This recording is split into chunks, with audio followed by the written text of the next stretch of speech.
How to control your mind. It's an interesting question because some individuals will be like, that sounds kinda weird, while other individuals will be craving to know how to control your mind, because this way, if they can control their mind, they will be able to talk to that little voice in their head that's telling them that they can't do something. They'll be able to talk to that little voice in their head that's influencing their emotions, and thus it depends on the individual. But since you're watching this video, most likely you're very interested, and thus in this video I will talk about how to control your mind. This video will give you 8 actionable steps that you can implement in your life to be able to control your mind, and in the long term this will improve your overall lifestyle. But hey, before I start, if you are someone that's new to this channel and you would love to see more videos like this, please consider to hit the subscribe button and leave a thumbs up for the YouTube algorithm. Anyways, with that said, let's jump into the video. Number 1, worst case scenario. So when it comes to controlling our mind, unfortunately there's a lot of individuals out there that have a little voice in their head telling them the worst case scenario. So every time they want to do something new,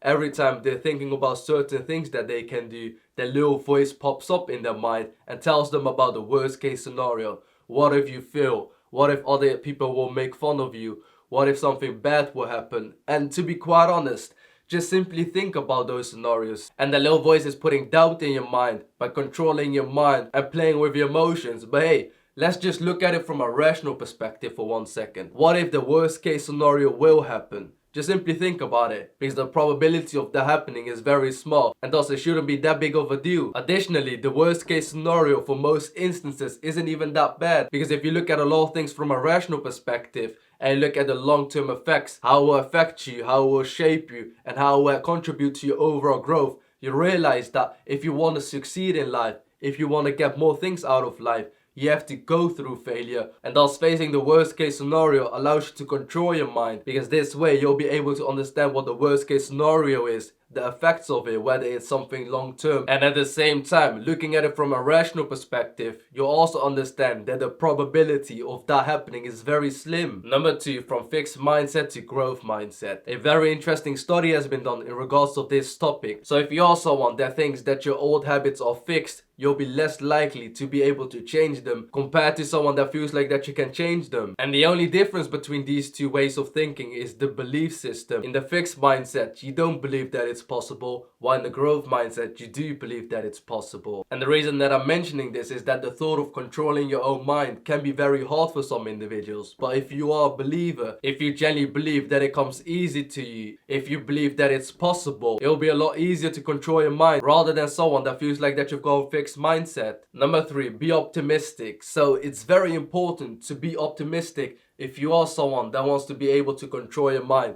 and especially if you are a man, because the way that a male brain works is that it tries to get rid of everything that's negative. Excuse me for the analogy, but for a male brain, everything that's negative is similar to cancer.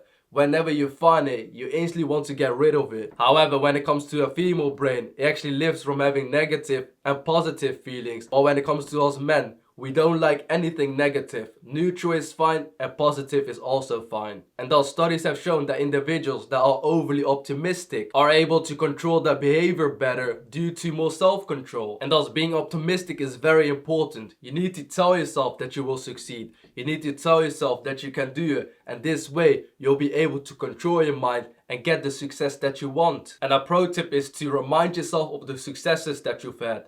Think about the times where you actually have control of your mind. Because let's be honest, we all have had that moment in our life before where we were able to control our mind and were able to get the achievement that we were looking for. Try to think about that moment, because this will help you to reanalyze that it is possible. This will allow you to be more optimistic, and this will allow you to get the goals that you want. And another thing that I do in the instances that I feel something is that I instantly smile after it. I don't know why I started to do this, but there's a lot of scientific evidence behind it that it really helps. Because the thing about failing at something is that it hurts our ego. We feel less of ourselves and we start to doubt our ability. But when it comes to smiling, for some reason, every time you smile, your body produces those chemicals, even if it is a fake smile. And this way, if you are someone that's gonna smile after you feel, you'll be able to have more control over your mind. Number 4, change your lens. So sometimes it's hard to control our minds. Sometimes, even though we're doing our best and we're doing all of the right things, it's just super hard to control our minds. Because say for example, you are on a diet and you see all of these amazing sweets in front of you.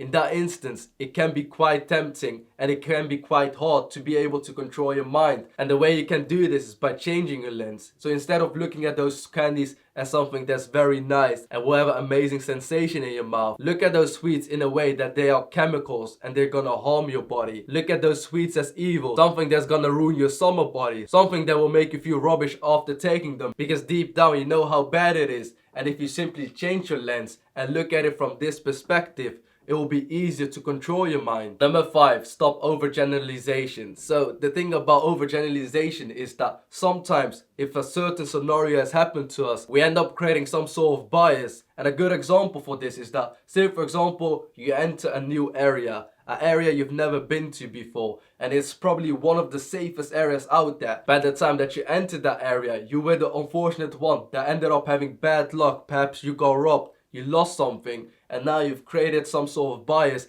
towards that certain area, even though statistically speaking it's a very good area. So what happens when you get the bias is that you're basically telling your mind that every time you're gonna enter that area, something bad will happen, even though that's not the case. And this is quite a hard point to grasp, but literally what's happening here is that you're giving away control. Instead of saying that you've got control by going to the area, doing whatever you want and you'll be fine, you're telling your brain that external factors will have an impact on you, even though that's not true. Another example of overgeneralization is someone that's been through a very hard breakup, and now they're claiming that they'll never find love again.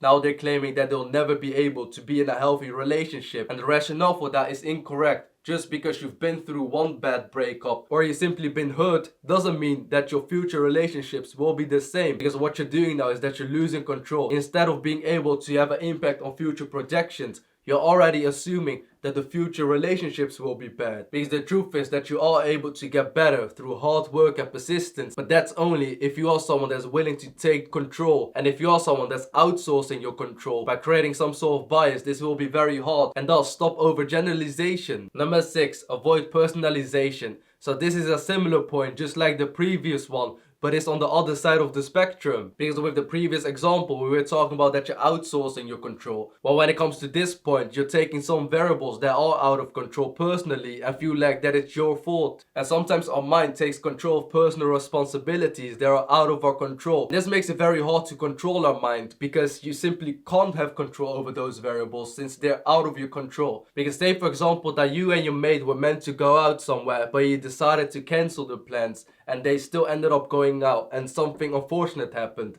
And now you're blaming it on yourself because the way you're thinking is that it's my fault. If I did go with them, perhaps this wouldn't have happened because I would be there and I would have control over the situation. But the truth is, you can't change anything after. The decisions you've made are made for a reason. The decisions that they've made are made for a reason. And the outcomes between both decisions is simply the outcome that happened. And that's pretty much it. And thus, if you want to control your mind, you need to get rid of the thought that you have control over the situation in the instance that you don't. Because if you don't do this, you'll constantly be blaming yourself. Because you'll constantly be thinking about the scenario and the steps that you could have taken to change it. While the reality is that it's simply out of your control now. Number 7, avoid catastrophizing. And this happens in the instance when someone blows something out of proportion and loses control. And a good example of this is that say you failed a test, an unfortunate thing, something we understand is never fun, but don't act like it's the end of your world. Don't act like you don't have any other opportunities. Yes, you might fail your degree in the worst case scenario. By the end of the day, there will still be a lot of opportunities and path coming down the road. Moreover, that's the worst case scenario, and we all know that the probability of the worst case scenario is very slim. And even if you fail a test, don't act like it's the end of the world, because this way you're putting a lot of pressure on yourself, mentally, spiritually, and on your body.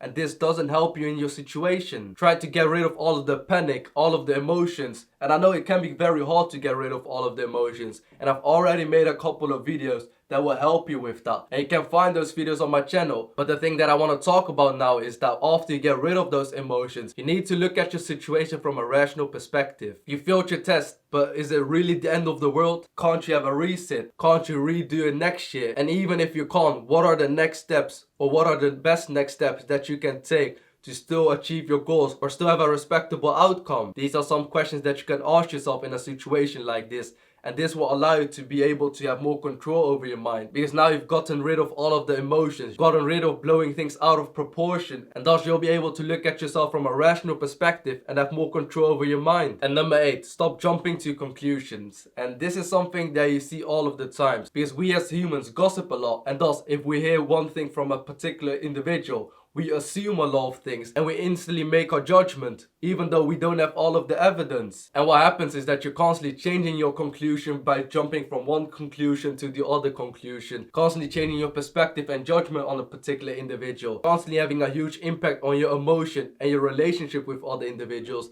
And this is never a good thing to do, because say for example something bad has happened, it's never a great idea to instantly jump onto the conclusion. Look at the situation from all different perspectives. Look at the situation as if you were an outsider and someone that isn't emotionally involved in the situation, and then combine all of the assumptions and all of the evidence that you've got and rationalize your conclusion. And the one thing that happens if you look at situations from this perspective is that you get more control over your mind, because this way you've looked at the situation from different angles, from an outside perspective, gotten rid of all of the emotions, got rid of all of the pre-biases, pre-judgments, and this way you'll be a lot more confident in your conclusion rather than being someone that's constantly jumping from one conclusion to the other conclusion and constantly tricking your own mind. And what happens is that if you're constantly changing your mind, changing the conclusion, you end up tricking yourself and having less self-respect. While if you're someone that's looking at the situation from different sources, combining all of the data and rationalizing your conclusion, you'll end up having more control over your mind